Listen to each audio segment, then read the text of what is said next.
ser nagħtu kien lill-poplu Malti u Wawċi u lil pajjiżna għaliex ser inkunu qegħdin u nkomplu nsaħħu it-tama bil-politika tagħna. Iksosna l-kap tal-Partit Nazzjonalista Bernard Grech meta l-ħadd filgħodu indirizza attività politika fil-lokalità tal-Kalkara.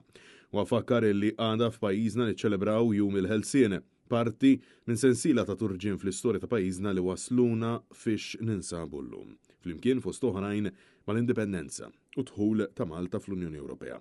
Madankollu insista dwar il-fatt li l-poplu Malti Wawċi jeħtieġ lu ħelsien ġdid il-bogħod minn gvern li jrid jalaq il-kritiċi tiegħu u jbeżżab tattiċi ta' snin 80 biex jostakola il-libertà tal-espressjoni.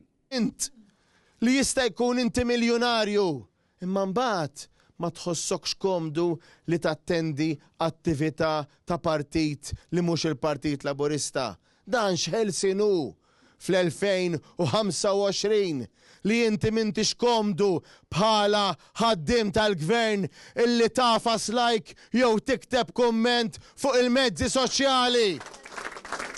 Dan x'ħelsinu jekk inti pulizija jew spettur jew supretendent u ma titħallix tinvestiga kif suppost. Bernard Grech tkellem ukoll dwar il-fatt li gvern mexxi minn Roberta Bela huwa gvern li hija dajjef u li jaħseb biss għalih innifsu. Wara dan fost oħrajn meta minkejja li l-Partit Nazzjonalista preżentalu għadd ta' soluzzjonijiet fil-Parlament biex ikkumbatti l-isfida tal-olli tal-ħajja, Roberta Bela u sħabu ma laqgħuhomx fosthom it-tneħħija tat-taxxa fuq l-għajnuna tal-kola u l-għajnuna lil min jimporta u jesporta. Il-kap tal-Partit Nazzjonalista tkellem ukoll dwar il-wedid preżentati tul il-jum tas-Sibt mill-Ministru Chris Bonet biex isolvi traffiku u staqsa fejn jinsab il-proġett tal-metro wara li b'ħafna pompi u tberbiq tal-euro minn but il-poplu qalu li kienu se jagħmluh sansitra semmew fil-manifest elettorali tal-2022. Dan huwa gvern li jwedek ħafna u ma jtik kważi xejn. Anka fi jidħol it-traffiku. Il-metro. Fejn il-metro? Fil-pjan kbir illi wettqu l-bieraħ? Mela l-ewwel weduha qabel l-elezzjoni. Nefqu l-miljuni biex jippruvaw jikkonvinċuna illi kważi saret daqskemm rajna stampi u filmati sbieħ. U issa lanqas bissija footnote tajjeb fil-pjan il-kbir illi huma varaw il-bieraħ.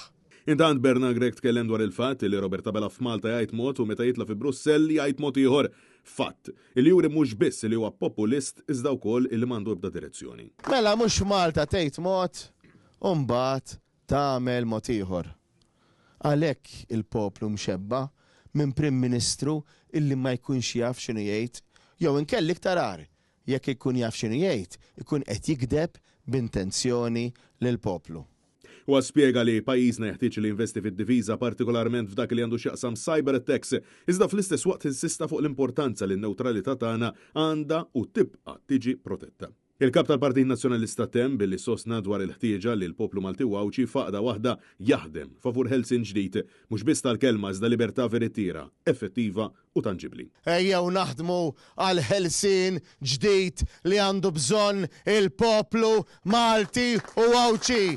Mhux biss il-ħelsien tal-kelma, imma l-ħelsien ukoll li inti tkun tista' tgawdi flusek, li inti tkun tista' tgawdi l-investiment, li inti tkun tista' tgħix aħjar, li inti ikollok gvern li jaħseb biss fik u għalik, li jkollok gvern li jtik l-aqwa sistema medika li tista' jtik, ikollok gvern li jtik l-aqwa konnettività l-innu lejn għawdex, li jkollok gvern li kuljum jaħdem għal kwalità tal-ħajja tiegħek, li jkollok gvern li qiegħed hemm għalik u mhux biex jisserva bik. Francesco Catania, Net News.